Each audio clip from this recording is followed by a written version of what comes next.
السلام علیکم ورحمۃ اللہ وبرکاتہ.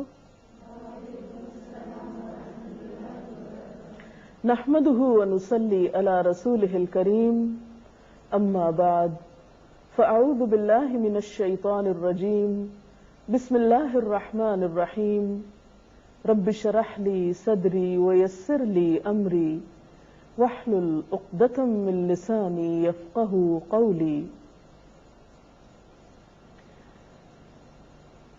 ہمارا آج کا موضوع گفتگو ہے روزہ کس لیے.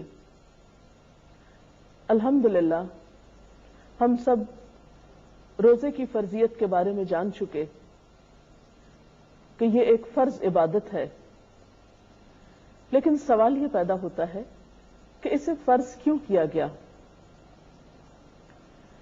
روزہ رکھنے کا اصل مقصد کیا ہے؟ روزہ رکھنے سے ہمیں کیا ملے گا، کیا حاصل ہوگا، کیا فائدہ ہوگا؟ اگر ہم ان سوالوں کے جواب کے لیے اپنے رب سے رجوع کرتے ہیں، کیونکہ روزہ اسی نے مقرر کیا ہے، روزہ رکھنے کا حکم اسی کی طرف سے ہمیں ملا ہے، تو اللہ سبحانہ و تعالیٰ فرماتے ہیں یا ایھا الذین آمنوا کتب علیکم الصیام کما کتب علی الذین من قبلکم لعلکم تتقون. اے لوگو جو ایمان لائے ہو، تم پر روزے فرض کیے گئے جیسے تم سے پہلے لوگوں پر فرض کیے گئے تھے، تاکہ تم میں تقوی پیدا ہو، تاکہ تم بچ جاؤ. تو گویا روزہ رکھنے کا اصل مقصد تقوی کا حصول ہے. لیکن سوال یہ پیدا ہوتا ہے کہ تقوی کیا ہے؟ تقوی کا لفظ عربی زبان کا لفظ ہے جس کا مطلب ہے بچنا. کس چیز سے بچنا؟ تقوی دراصل اللہ تعالیٰ کے ڈر اور اللہ تعالیٰ کی محبت میں ان کاموں سے بچنے کا نام ہے، ان باتوں سے بچنے کا نام ہے جو اس کو پسند نہ ہو. روزہ دراصل ہمارے اندر ایسی روحانی طاقت پیدا کرتا ہے کہ جس کے بعد ہم اس قابل ہوتے ہیں کہ ہم اللہ تعالیٰ کی ناراضگی کے کاموں سے بچ سکیں. یہ کس طرح ممکن ہوتا ہے؟ یہ اس طرح کہ روزے میں جیسے ہمیں اس بات کا حکم دیا جاتا ہے کہ ہم صبح سے شام تک مخصوص اوقات میں کھانے پینے سے پرہیز کریں. کھانا پینا ایک جائز کام ہے، انسان کی ضرورت ہے. لیکن مثال کے طور پر اگر ایک انسان دن کے 12 گھنٹے کھانا پینا چھوڑ دیتا ہے اور جب بھی وہ کھانے کے قریب آتا ہے یا کھانا اس کو نظر آتا ہے اور اس کا دل بھی چاہتا ہے تو وہ اپنے آپ کو روک لیتا ہے، بچا لیتا ہے. مثلا ایک شخص شدید پیاسا ہے، تنہا ہے، کوئی اس کے آس پاس نہیں، لیکن اور پانی بھی موجود ہے، لیکن وہ پانی کے ہوتے ہوئے اور پانی کی ضرورت محسوس کرتے ہوئے بھی پانی سے بچتا ہے، حتیٰ کہ وضو کرتے ہوئے بھی ایک قطرہ پانی کا اپنے حلق سے نیچے نہیں جانے دیتا. اور ایسا دن میں کئی بار ہوتا ہے. ایک شخص بھوکا ہے، کھانا موجود ہے، کوئی دیکھ نہیں رہا، صرف اس کو اس بات کا احساس ہے کہ میرا رب مجھ کو دیکھ رہا ہے. دن میں بار بار اس احساس کا پیدا ہونا کہ میرا رب مجھ کو دیکھ رہا ہے اور اس احساس کے تحت جائز اور حلال چیزوں سے بچ جانا، رک جانا، اسی کا نام تقوی ہے. روزہ دراصل ہمارے اندر اسی چیز کی پریکٹس اور اسی چیز کی ایکسرسائز کراتا ہے، اور یوں ہم بچنے کی عادت سیکھ لیتے ہیں. اسی طرح روزے کی حالت میں کچھ اور چیزوں سے بچنے کے لیے بھی کہا گیا، اور وہ بھی جائز اور حلال ہیں. تو دراصل یہ ساری تربیت اور ٹریننگ اس چیز کا نام ہے کہ جس رب کے حکم سے انسان حلال چھوڑنے کی قوت اپنے اندر پاتا ہے، اسی رب کے حکم سے پھر وہ حرام اور گناہ کے ان کاموں سے بھی بچے